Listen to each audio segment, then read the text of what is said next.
You're watching Fighter Fans TV. I'm going to be talking about Khabib and the fact that he might have hinted that he may be coming back for another fight, but realistically, maybe fans are probably just getting too overexcited about a tweet which had a picture of a fist like this saying, "Dana White, send me the location." So Khabib earlier today sent out a tweet where he met up with Lorenzo Fertitta, the former UFC CEO. He says, "Good to see you, Lorenzo. Dana White, send me location." It's like a little pin emoji and then a fist emoji. Now, a lot of people got really excited thinking, that's it, he's coming back, Khabib's coming back. Who impressed him? That's my question. Who impressed him? Who in the lightweight division right now has turned around and given Khabib enough of a, enough of a presence, enough of a je ne sais quoi, enough of a, look, I'm going to come in, I'm going to take out Khabib. Who's done that? Who's done that? I haven't seen anyone do that. I mean, when Conor McGregor fought Dustin Poirier, yes, if McGregor went in there, completely decimated him, maybe Khabib would have come back to get the 30-0 because you know he hates Conor McGregor. I mean, that's a real hatred right there. He'd love to come back and just stifle him one more time, take the 30-0 and ride off into the sunset. But I don't see Khabib coming back. Who's he going to fight? At this point, who's he going to fight?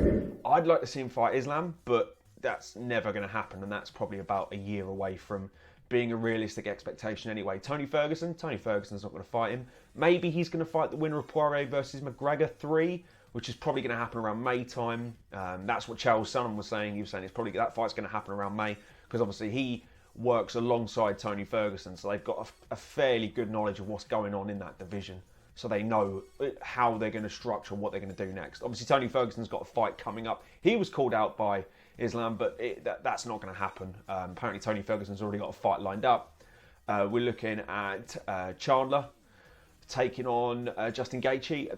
That's going to be quite a good fight if that happens. But the issue with the lightweight division right now, and something that, again, Charles Sonnen said, I mean, I don't tend to always agree with Mr. Sonnen's views, but he said the problem with the lightweight division right now, and something that the PFL does very well, is at least when they have a tournament bracket, they say, right, here's the quarterfinals, here's the semi-finals, here's the final. So you know the dates of the fights ahead of time, and then they draw up the brackets, and you know potentially who you're going to fight along those lines. The UFC doesn't do tournaments, we know that. They're not a big fan of tournaments. Now, they had this kind of unofficial lightweight tournament the fans were throwing about, but they don't do tournaments, and it's kind of like whatever Dana White, whatever the matchmakers decide at UFC, who's going to fight who at any given time.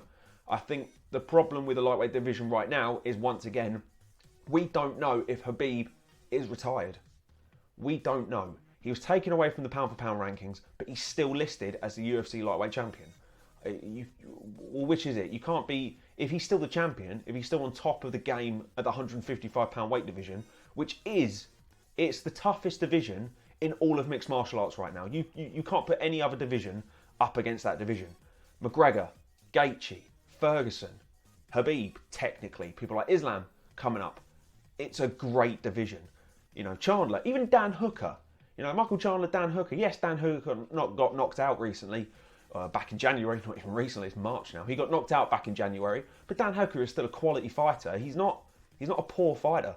And even if you look at some of the featherweights, I mean, Max Holloway, what's to stop Max Holloway from coming back up to lightweight? He could do it. I don't see why he couldn't do it.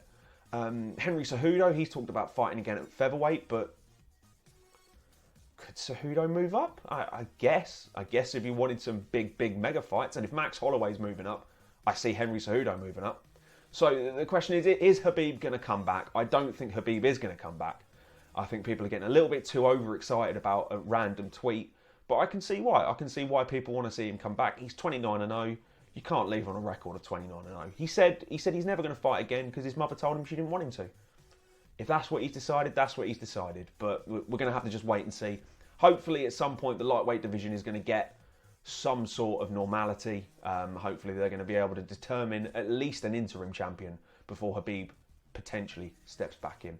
So thank you very much for watching this video right here on Fighter Fans TV. Don't forget to hit that subscribe button. Don't forget to hit the thumbs up. You can do the thumbs down, but why would you? Why would you do that? It's bad. Hit thumbs up, hit the little notification bell so you know each and every time we release a brand new video right here on Fighter Fans.